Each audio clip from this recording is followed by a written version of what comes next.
On one seemingly ordinary day, my sister Sarah's deceptively concerned voice pierced through the phone line, revealing a family secret. "Oh, you hadn't heard about our trip to the Bahamas?" She feigned surprise. "I thought Mom mentioned that we're all going next month. Mom, Dad, Brian, and me. Someone will need to take care of their pets while we're away. I believe Mom was planning to ask you." Standing in my kitchen, I felt my grip on the coffee mug tighten as I absorbed the truth. "My name is Mitchell, I'm 27, and I've just realized my family organized a tropical vacation without me." The accidental revelation happened during an otherwise routine call with Sarah about Mother's upcoming birthday. "No, Sarah, Mom hasn't said a word about the Bahamas," I responded, trying to keep my voice steady, "or about needing a pet sitter." Sarah chuckled. "Well, you know how she is. She probably forgot. But you're not busy anyway, right? You can watch Rocky and Max for that week. Mom was counting on you, being the only one not going." I painfully realized I'd been left out, not even considered. Silent family discussions about the trip must have occurred during dinners, deliberately avoided when I was around. The whispers that ceased when I entered a room now made sense. Mom's casual inquiries about my job schedule and Dad's newfound curiosity about my social life were all ploys, hoping I'd have plans that wouldn't clash with their need for a pet sitter. That evening, Mom finally called. "Honey, I've been meaning to discuss something with you. We need a favor." "Let me guess, watching the dogs while you're in the Bahamas?" I couldn't hide the bitterness. "Oh, did Sarah tell you?" she replied. "Yes, it would be such a big help. Rocky struggles in kennels, and Max needs his medication daily. We'll only be gone 8 days. Mom rambled on about flight details and the resort, without acknowledging the glaring exclusion from the trip. No mention of missing me or hoping I could come next time, just endless details of Rocky's special diet and Max's meds as consolation. "So, can you do it?" she asked cheerfully. "Your father already notified the kennel, and Sarah's thrilled. She found a perfect little resort with great snorkeling. You know her love for the water." It's always been this way. Decisions made without my input, my role defined as the dependable Lisa, never causing trouble, never saying no, never complicating their plans with my own needs or desires. "I'll think about it," I responded quietly, already perusing travel websites. This dynamic began years prior, when Sarah got into NYU. My parents celebrated with banners and cater parties, praised by all their friends. When I received my acceptance into Boston University with a full scholarship, it was met with a tepid "that's nice, dear" slip on the fridge for 2 days before being replaced by Sarah's dance schedule. Sarah was the family star, fun, pretty, incapable of wrongdoing. Even when she left NYU 2 years in, my parents funded her European self-discovery adventure without hesitation. Meanwhile, I juggled 3 jobs, graduated summa cum laude, and built a thriving marketing career, my reward, serving as the family's reliable backup plan. After Mom's call, I found myself returning to the travel sites. Santorini caught my eye, a Greek island dream from my college photography days. The dates coincided perfectly with my family's trip, and a seat sale was live. My cursor lingered over "book now." Just then, my phone pinged with text from Sarah. "Mom says you're being difficult about the dogs." "Come on, Lisa, don't complicate things. It's not like you have vacation days saved up anyway. You never do anything fun." Truthfully, I had 3 weeks banked. My family assumed my lack of vacations meant nowhere desired to visit. They had forgotten my old travel blog for 2 years. What started as Lisa's little hobby gradually attracted a modest following, much like they once disregarded my high school writing and college photography. My father interrupted, saying, "Next, princess. Your mother is upset. You know how Rocky gets at the kennel. He barely ate last time."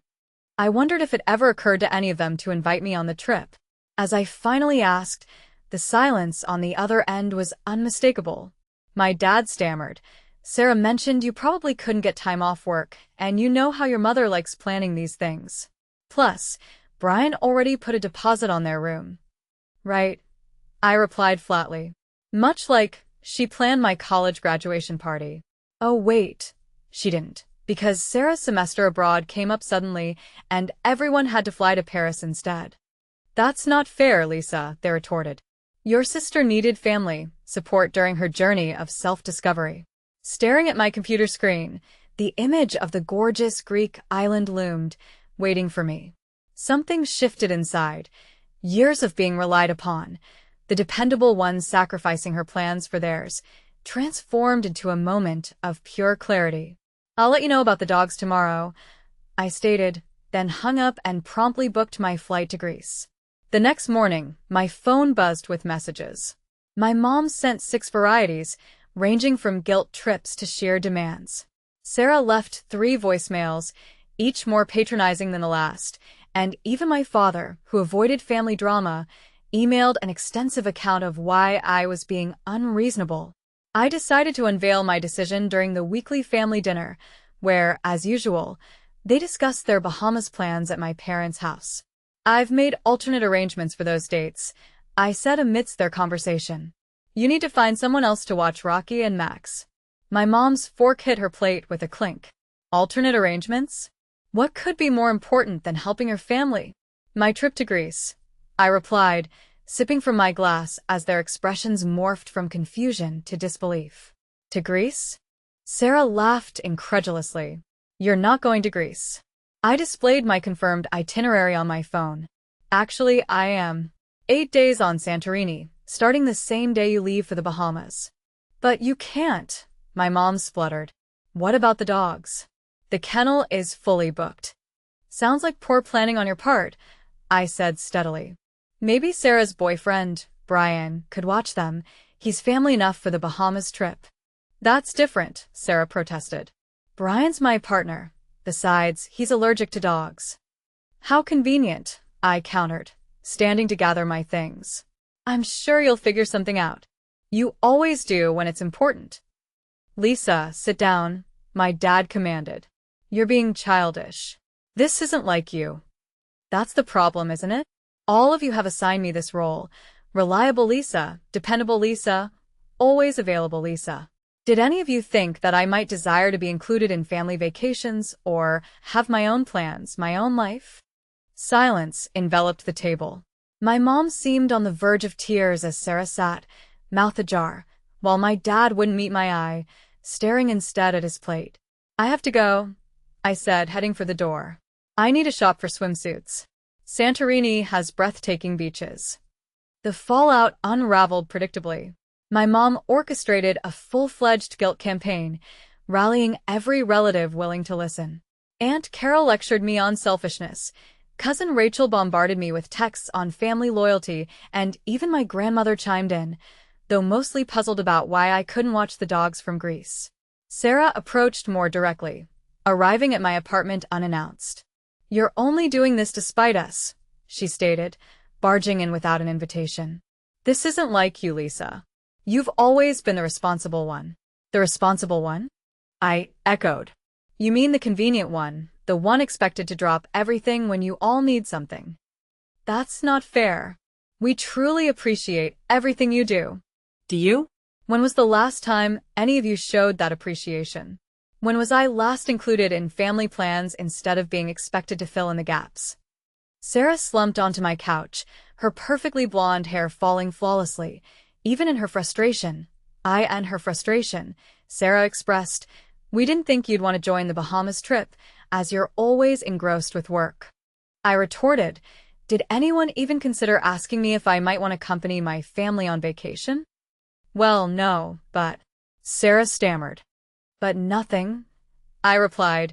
You all assumed everything about my life, my time, my priorities, and got so used to taking me for granted that you didn't even bother to conceal your Bahamas plans. That's how little regard you really have for me. Sarah's face turned crimson as she added, Mom and Dad might have to call off their trip if they can't secure a dog sitter. Sounds like their problem, I said to her, using one of her favorite phrases against her. When did you become so distant? She asked. I'm not distant. I'm just finished with being the family's backup plan. Here, look at this. I showed her my travel blog on my phone. I have followers interested in my passions. I have a life beyond just being your fallback.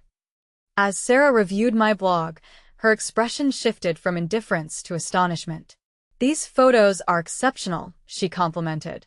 When did you start dabbling in photography? About 3 years ago, I replied, not that anyone noticed. At the next family dinner, tension filled the room. My mom had all the pet supplies spread across the dining table as if it were a guilt-laden exhibit. Rocky's specialized food, Max's medication schedule, their favorite toys. She highlighted how intricate their care was, stressing. The medication must be administered precisely 12 hours apart, while waving Max's pill bottle, and Rocky needs his special blanket at bedtime, or he becomes anxious. The kennel just won't understand these things. I calmly replied, I'm sure they will. It's literally their job, as I helped myself to more potatoes. My dad chimed in, Princess, we could compensate you for watching them. Make it worth your while. Dad, my Greece tickets cost $3,000, non-refundable, I stated. Sarah, who had been uncharacteristically quiet since coming to my apartment, suddenly spoke. I looked at Lisa's travel blog last week. Did you know she has over 20,000 followers? Rather absorbed in her pet supply arrangement, my mom barely acknowledged, That's nice, dear. Now about the dogs. No, Mom, I'm serious, Sarah insisted, pulling up my blog on her phone. Look at these photos she took in Montreal last year. She's genuinely skilled at this. For the first time that evening, my mom actually focused on me, not through me, not around me, but directly at me. You've been to Montreal? I've traveled to numerous places. I take brief trips whenever possible. I write about them, photograph them, and people follow my suggestions on hotels and restaurants, I explained. Dad peered at Sarah's phone. These pictures look professional, Lisa. Why didn't you share this with us? I did, I replied, 3 Thanksgivings ago, but you all changed the subject to Sarah's new yoga certification. The silence that followed was thick with realization. My mom sat heavily, still clutching Rocky's preferred tennis ball. We haven't been very attentive to you, have we? She admitted. No, you haven't, I confirmed, plainly. But that doesn't alter the fact that we still need someone to look after the dogs, she promptly added, and just like that, the moment slipped away. I rose from my seat. I'm going to Greece, Mom. With or without your approval. Maybe it's time you all experienced what it's like to have your plans disrupted. As my departure neared, my family underwent all 5 stages of grief. My mom transitioned from denial to anger, labeling me ungrateful. Dad shifted to bargaining, offering to finance a different Greece trip when it's more convenient. Sarah swung between feelings of, you're ruining everything, and eventual acceptance. Maybe we should have invited you. 2 days ahead of my flight, Mom made one last effort. She arrived at my apartment with photo albums, showing pictures of me pet-sitting for Sarah's dog while she vacationed in Europe or caring for our childhood pets. You've always had a knack with animals, she remarked, flipping through pages. Remember nursing Sarah's hamster back to health in high school? I remember, I answered. I also remember missing my friend's sweet 16 because I had to do it while Sarah vacationed at the beach with her friends. That was different. You didn't mind back then? No, Mom, I did mind. I just was never allowed to tell you, I responded. She closed the album with a brisk snap. Well, I hope you're satisfied. We've had to cancel our trip as the kennel is booked, and no one else is able to care for the dogs for that duration. I didn't say anything immediately. Rather, I opened my laptop and turned it towards her, displaying a message from Mrs. Chun, my building's pet-friendly neighbor, confirming I stumbled upon a solution for watching Rocky and Max. Mrs. Chun, a retired woman fond of dogs, lives just 2 floors below. She's willing to take care of them for the same fee you'd pay the kennel, I informed my mother. Her eyes glued to the screen, she queried, but why the secrecy until now? My answer was simple. I wanted for you, just once, to experience the uncertainty and disruption of existing plans when the reliable backup plan vanishes. That's quite petty, don't you think? She remarked. No, Mom, I corrected her. It's rather human. Maybe next time, you'll consider including your other daughter in your vacation plans with this memory in mind. On the morning of my departure, my phone lit up with notifications.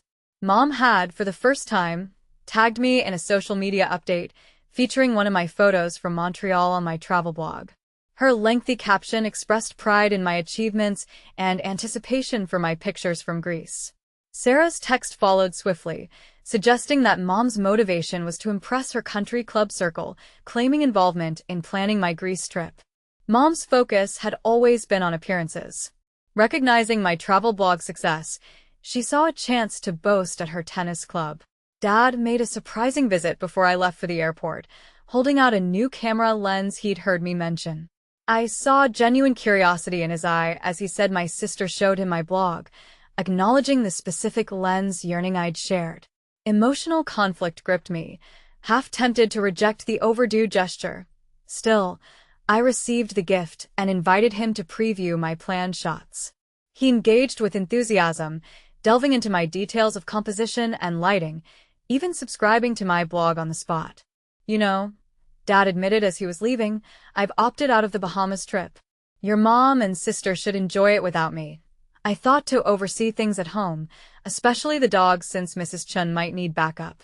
Plus, I'm eager to view your Greek ventures and perhaps learn to engage with a blog post. As I boarded my Greece-bound flight, a sincere message from Sarah wished me well and prodded for remarkable pictures.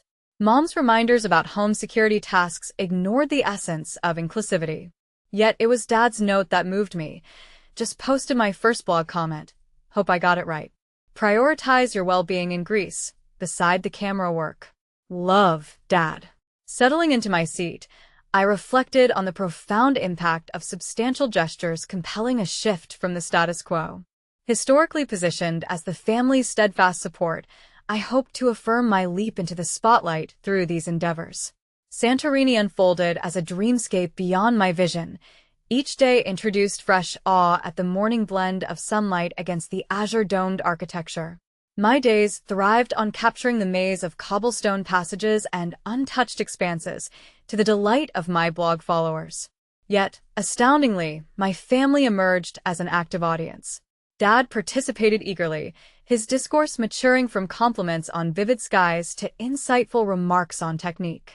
Sarah amplified my narrative, sharing my visual tales broadly. However, Mom pursued an alternate route, communicating daily with pet updates, perhaps to reiterate the space I vacated.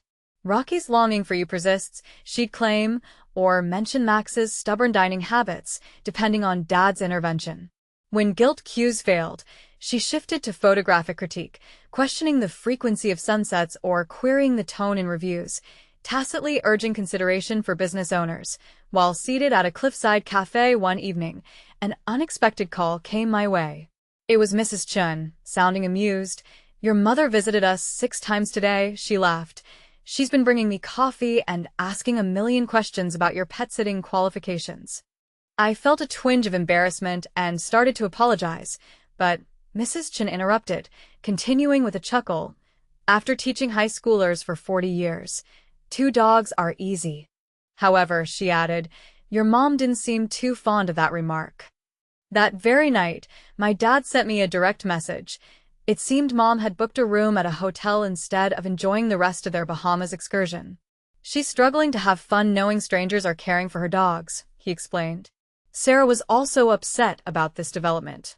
Although guilt pricked at me momentarily, memories of my own plans, desires, and needs constantly being sidelined for family peace gripped me, a stark reminder that my mother's vacation woes were her own doing. Wavering the pull to wrap up my travels prematurely or to express remorse, I went the opposite direction. I shared more snapshots and mused on my blog about solo female adventures, defying familial expectations, and forging one's path. The feedback was profoundly widespread, with hundreds of comments from readers recounting similar encounters and expressing gratitude for the motivation to assert themselves. My blog's readership surged, first doubling and then tripling. A travel magazine even reached out, pondering the idea of featuring my photos from Greece. Sarah mentioned that her yoga students eagerly followed my saga, curious about when I might conduct a photography workshop at her studio. It's comical, she admitted. I always thought I was the one being fearless, heading to Europe to find myself. Yet, you achieved it here, unnoticed by us, preoccupied with our dramas. On my final night in Greece, as I sat on my hotel balcony uploading pictures, my mother surprised me with a message. Enclosed was an image of my childhood room, now transformed into her office, lined with framed prints of my travel shots. "I had your best works professionally framed," she wrote. "They deserve more than simple social media reposts." Following was a longer chunk of text. "I've been reflecting a lot while you've been away. Your father highlighted something hard to hear. We took you for granted and forgot you harbored dreams of your own. Apologies aren't my forte, but I'm making strides to demonstrate my care." Mrs. Chun provided daily dog updates, each featuring Rocky and Max thriving without Mom's constant supervision. The final snap showed my dad teaching her how to operate my blog, both grinning at the camera while the dogs lazed contentedly at their feet.